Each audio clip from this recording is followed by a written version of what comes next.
Hello and welcome to the show. I'm Donnie. And I'm Nick, and today we're rambling about fall colors. Yes, we are. We have successfully made it through the summer. Yeah. Which is kind of scary when you think about it. It went by way too quick. Way too quick. Like, disgustingly quick. Yeah, and now we're in fall. Yeah. Officially. And the gales of November came early. Yeah, well, I'm not sure about that, but no, that's up for debate, I guess. But yeah, this is a good fall location here, we've found. Fall harvest. Yeah, harvest time's coming, so the hay lofts and storage bins will be getting filled soon. Absolutely. And, probably my favorite time to shoot, though. It's probably the best time to shoot. Lots of options.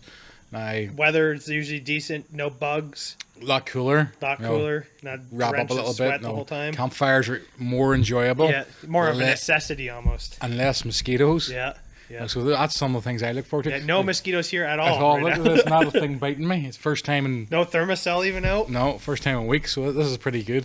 But I've already noticed quite a change. Some of the shots I took a couple of weeks ago at Holiday Beach, Osprey, the background of it was all like an orangey yellow blur, so it kind of looked quite fall-like. So down here, things are changing, which means up north, things have changed a while ago. Yeah, exactly. So hopefully we get up north in time to see some good color. But I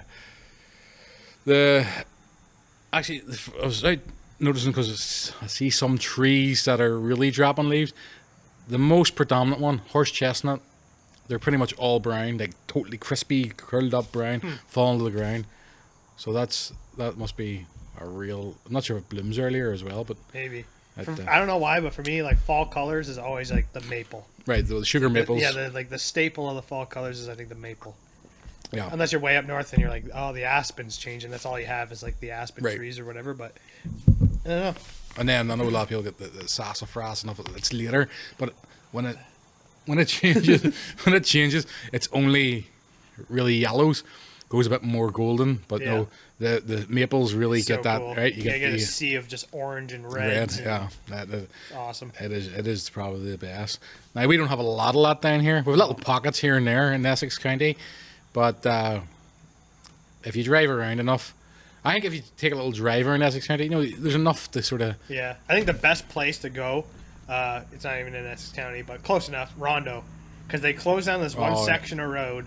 And the whole road just maple trees, and it's like it's awesome. Yeah, looks pretty cool. So that's definitely a location for people to go if they're wanting to leave Essex County. Because even Point Pelee really doesn't have much. No, I've always found there's like one or two sort of spots of driving through, but it's really is that they have more of the yellows.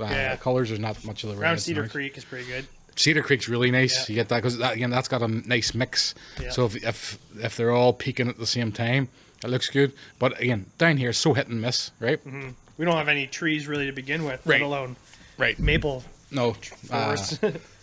And last year, I was looking at the photos, and it was really late. Like first week of November, there was still good color down here. It's so weird, eh? Yeah. Like I don't know, because like last year it'd be mid-September. I went up to Superior, and Agawam Canyon was peak color on the way home. Right, and that's crazy. And then it's like you come home, you got a few more, like a week or two, then Algonquin's peak color. Yeah. You got a week or two, then it's like Hamilton's peak color. Then you got a week or two. It's like like you said, November. Yeah. It's like we're pretty well like peak color for the day. We're like it's so fast here. One day and then the leaves. There's a storm. Yeah. And then all the leaves drop. Yeah. We don't get seasons here. It's like winter, summer. That's it. If you came from where I come from, you'd understand about no seasons. You just get one season all year round. Well, it's like just a moderate climate, right? So you don't get a lot of these fall colors that people are chasing around. Somebody get the autumnal colors. Oh, look at this here, and you get a few browns and that. There are a lot of horse chestnuts. I see things go brown, and to me that's the worst. Whenever it's just a brown, just so dreary. The fields are ripe, so the corn's gone brown. The soybeans are brown. Then they've got the fields that were ploughed early are brown, and then all these trees start going brown. It's kind of dreary, right? So to have the mix of colours, kind of like the last hurrah. You're like, oh yes, well, that's it. It actually fills you with joy when you drive around. When you just see a tree line, and that's all it takes is a tree line. You're driving along county roads there. Yeah. You get a nice tree line and just seeing a nice mix of colour. Yeah. So that's cool. Right? Yeah. But even if some of that, if you try and stop and take a picture, it's not really photo worthy because there's no scene. Feel at all. There's not like further up north. You got bit of rolling hills, or we got some sort of foreground or something. Around here, it's just like literally a road in a field. You don't really have a nice rolling road where you can even photograph a road, because it's only a little pocket of color. So there's just trees on one side. Yeah, exactly. Right. So, like I said, you can find them around here. It is nice in some spots, but ideally you're really sort of wanting to go in some sense. So Rondo is one place we go. The waterfalls up around the Hamilton area are fantastic. My favorite. Yeah. So I don't know what it is. Like waterfalls and fall colors are perfect. Perfect combo. Get all those little leaves just miraculously fall. Yeah, right the one fake one there that we're like, wow, that red leaf is perfect. So perfectly. Well, I wonder why it's perfect. That was too good. Yeah, that was a good leaf. I think I still have it in my truck. Yeah. And use it again this year? Yeah, I never used it. It was there already the first time, but. And then like I said, up north, Halliburton, Algonquin region, and wherever in Iowa, like we were saying, we're talking about going to Iowa. It's like a little pocket, like its own little climate. So it's a different color than everything else. So, but like I said, they have that train that's booked usually at least a year in advance. Well, I think you can only book it a year in advance. So as soon as it's open, it's pretty well booked that day. Yeah. But even that, you're booking that in hopes that you're gonna hit the fall. So it's again, you're paying a lot of money to sort of be hit and miss for that. But like even like they stay like. What's it called? Almost like the Farmer's Almanac or whatever. Mm-hmm. They have like, last year it was this date. Right. The last like 20 years is this date. So they have a kind of idea, but at the same time, like Jerry's up there right now, and he says very little fall color. Right. Where we were up there last year and it was peaked. So it's like, yeah, even at that, so last year was pretty much on trend. When we ended up going to Algonquin, because you were away and then you came back and you're home for a week or two, that week was peak in Algonquin. That was chaos up there. Remember all that? Yeah, exactly. All the roads were closed. They're backed up. That one weekend. Yeah. They shut the place down. And even all the Crown Land roads were just jam-packed with people. Glad we didn't go. Yeah. Well, and then it worked out okay, because we drove around and found some great spots. We're up at that... Was it Eagle's Nest? Ooh. Crow's Nest? You're giving away your names of places now. See, you weren't for telling anybody. Now you've spilled it. The old Eagle's Nest. So that was probably the best spot as far as like overseeing everything. Yeah. But even the whole drive around there, again, it was nice pockets. Even though they had got just past peak, there's tons of spots that were just but like I don't know if you're like this, but I'm notoriously bad for. One more corner, it'll be better around the corner. So it's really not. It's really not. You just spend a day driving. If something catches your eye, just take a picture. Take a picture. The 10 minutes it takes to take something. No, obviously there's people who are like we're trying to get photos. There's people out there just oohing and ahhing, driving around the corners like whatever they see. We're kind of looking for perfect pictures, which doesn't help. Kind of distracts us that way. But like everywhere we went last year, it was the whole drive back until we got even. Because remember the one spot was pretty much must have been close to Barry or something. One of the roads were off a road and it was a little hilly area, and it was pretty nice. You could see it from 401 or 407. And that one barn we found that was in the middle of the field. That was pretty cool. That was nice. Yeah. I don't think it was too bright that day.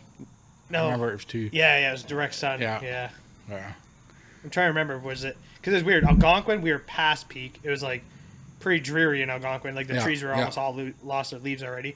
But then you went to like Bancroft and like that area, which is only like half an hour drive, and it's not peak yet. Right. And it's like it's hard to find like one cold front can come through and it just bumps that one area ahead a week. Right. And then you're like, oh damn. So it's kind of hard to plan. Yeah. Well, like I said, you sort of go on trends, but the year before that there was nothing anywhere because I was up in Algonquin driving around Highway 60, and just I went up late in hopes, and it was still hadn't peaked.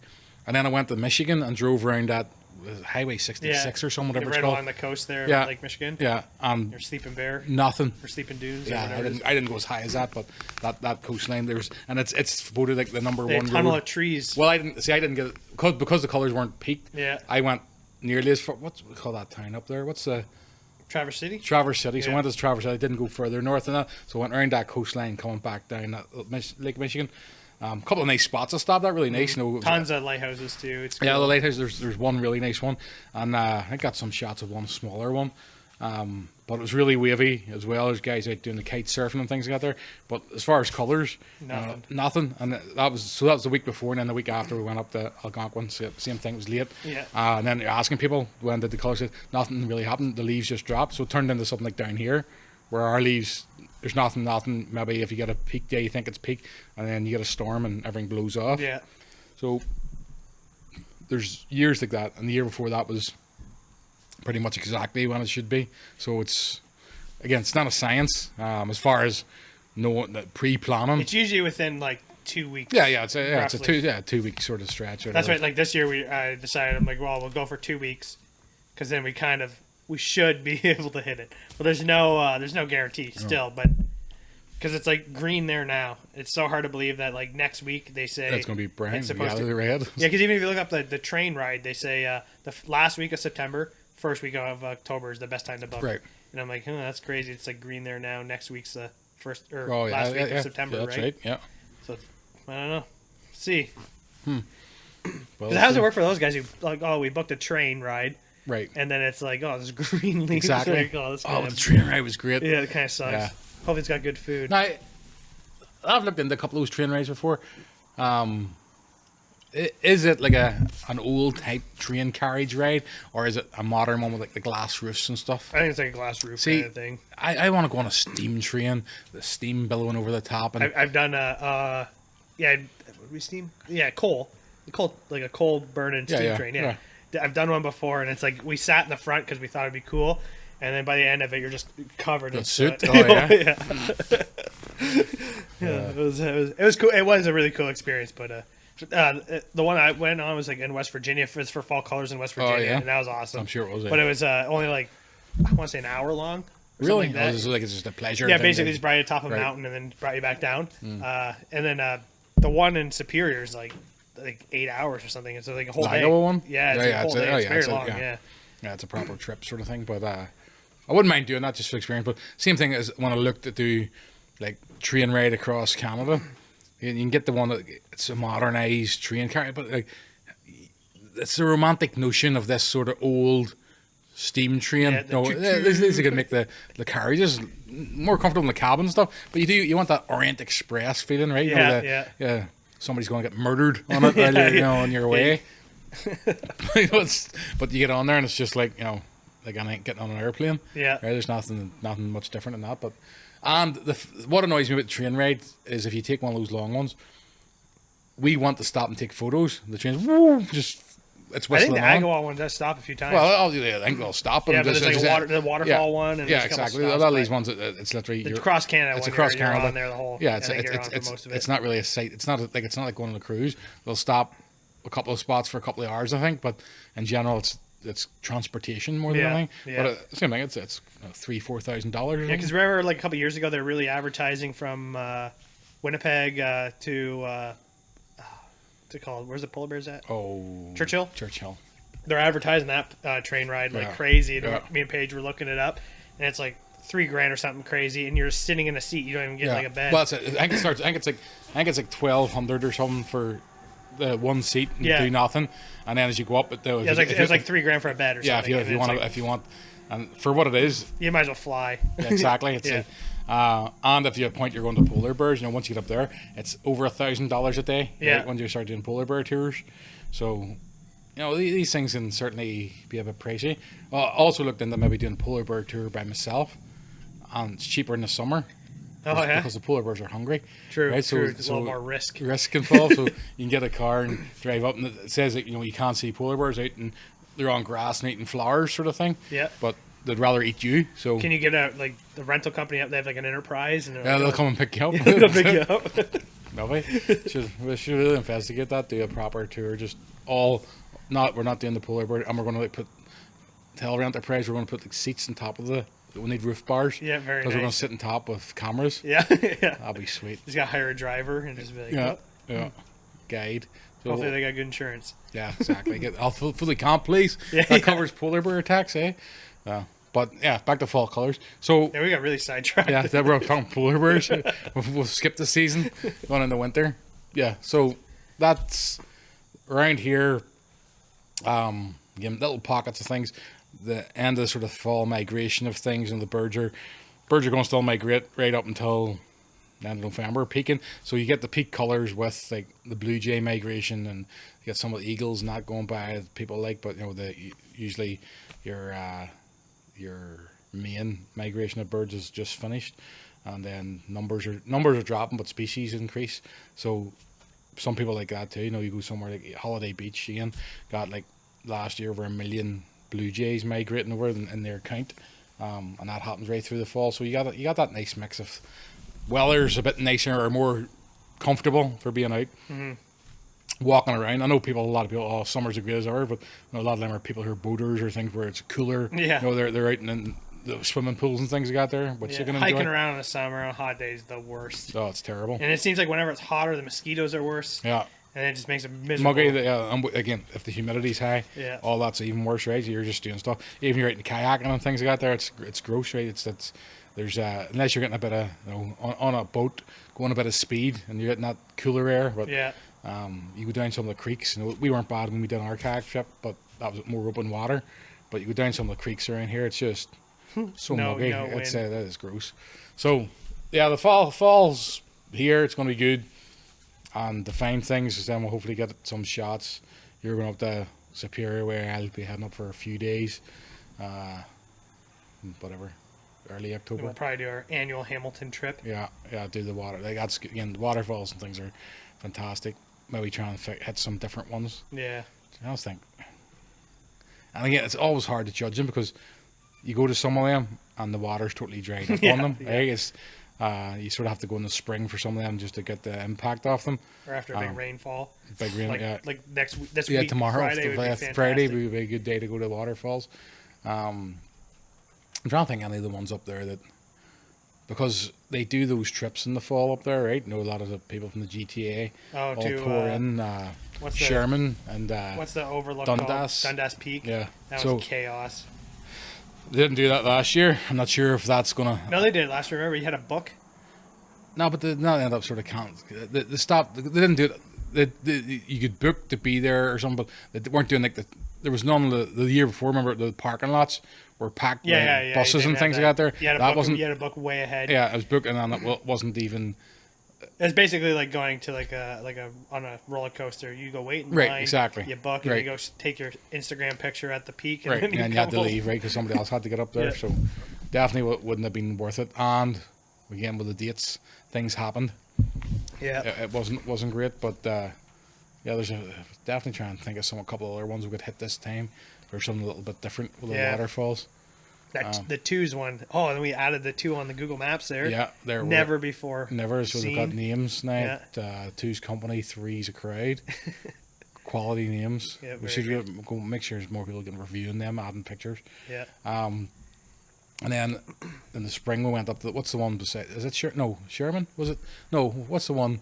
Devil's Punch Bowl. No, the one beside, like sort of in the same river up the Two's Falls. You break off, but you go to the left. Albion. No. Webster's. Yeah. So that one. Oh yeah. We went left. Yeah. Now, it didn't look as well when we got up to it, right? It wasn't really photogenic. No. And then that little entrance, you thought you could find a cave. Remember? Yeah. Didn't find a cave. No cave. I was kind of disappointed. So that's pretty much where all that's going over the next couple of months. And same thing, if anybody's out, if anybody has any hot spots around Essex County, get in touch, let us know, because we want to get some photos. One of my barns has been knocked down. Did I tell you that? One of the barns has been knocked down there. So I've got lots of photos over the years. It's County Road 15 that snakes through Essex County, and I think it's 18 and 8. There's like an old barn, it's like stone at the bottom, and then similar to this kind of structure at the top, and it's been getting beaten for years. Every year a few more boards of it. And then I went past, and it didn't resonate with me right away. But then I went, something was there. Something, yeah. And then I went back, because it's weird with some of those demolitions. The demolition gets done, and they clean the hole pretty quick, and it looks like nothing was ever there. Yeah. And that's what I pretty looked at. I went, no, I'm pretty sure. So I went, no, that was the right road, and it's gone. So I'm kind of disappointed at that. So now I'm looking for a new barn in Essex County. They're hard to find now. They're getting worse. And harder. There is one near Holiday Beach. It's pretty good. Every year it's kind of the top end of it sinks a little bit, and it gets more tipped. Another one in the fence. In the fence? No. Like on Collison Side Road. It's kind of just off the field, so it's The only problem is if you're shooting it from the road, you're shooting south. So when I was doing star trails and that, it was always the big long streaks rather than the small north. Circles. Yeah, I wasn't looking. Well, maybe could go into the field and shoot it from the other way. But then you've got houses. True. Right, so you're shooting, and there's a house closer to the road. You can't shoot it without the house from the road. So I need a new classic barn for me to get photos of. But we'll see. What do you think of your fantastic bomb? Might have been it's been a while since we had them. Now that we're on our 2-week schedule. Now. Right. Yeah, you're. No, it's a good, really good one. So sort of prop rose, I went down, replenished our stocks, and have a few newer ones. So that add the lemon. It is delicious. So mine's the bomb pop, so it's like the red, white, and blue popsicle. Is that what that popsicle's called? Bomb? I don't know. Bombsicle or something? I don't know. But I've seen a couple of people call it bomb, right? There's like Faygo. I thought it was like a rocket pop or something. Oh. Maybe. I have no idea. Yeah, so that's good. There was, I do believe I have another new one in the house. One other flavour. But I think there was maybe 4. There was like a Windsor Car Spotters pink donut. I don't know what flavour that is, but it was like double the price. Justin Yelps doesn't need my help, so I didn't buy any. But these ones, this is probably my favourite. I've always like because citrusy pops. Well, yeah, I've always grown up drinking lemon Fanta back home. And it's not really a common flavour here. You've said you've tried it, but yeah.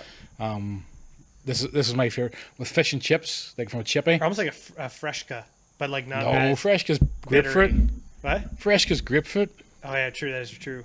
It's See, not I did say lemon Fanta first though. Right, you did. Yeah. You got it right first. You just stop then, yeah. Right? But don't they make a lemon Freshka? No, it's all grapefruit. Only one flavour. Disappointed. I hate grapefruit too. But you like Freshka? I guess. I'm real confused. Anyway, so Soda Pop Road, and they've got a few more flavours coming out. But talking of fall, actually, when I was there, they had like limited edition fall flavours from Hanks. So in Soda Pop shop they sell other brands and stuff rather than just all their own. So we got a good selection, but they got this seasonal stuff in from Hanks. Nice bottle, and one was the pumpkin spice flavour, and the other was caramel apple. Delicious. I'm gonna have to try that. My second bottle of the caramel or this pumpkin spice tasted better than the first. Maybe just got a bit more acquired taste, but both the caramel apple, that's really probably one of my favourite pops right now. Like ever, all time. Oh, could be. Really? That's yeah. It's probably just the seasonal treat of it as well. They're just that different. Yeah, I do like an apple pop. Don't get a lot of them. Yeah, yeah. But Jones had like that green apple pop. It was like kind of bittery. Oh yes, I'd say it'd be more. I'm talking more like almost like a cidery apple flavor, right? That would be good. That's good. There's a few of them back home that come out, but right now I'm surprised that no one's came up with an apple like a cider maple. That'd probably be a good combo, would it not? Ask Jeremy to make it for you. We'll have to edit that part out so no one takes our idea. Yeah, well, it's patented now. You've said it. Yeah, true. So what are you saying? What was patenting? Cider. Maple. Cider or maple. Maple cider. That's Nick's flavor. Anybody tries to copy that, well, royalties, you'll hear from our lawyers. Sure. Yeah. Our rambling about lawyer. Yeah. He's on, what do you call that? Retainer. Yeah, he's got a lawyer on retainer. Whatever that means. I don't know. It sounds like we knew what we were talking about though. Yeah. So.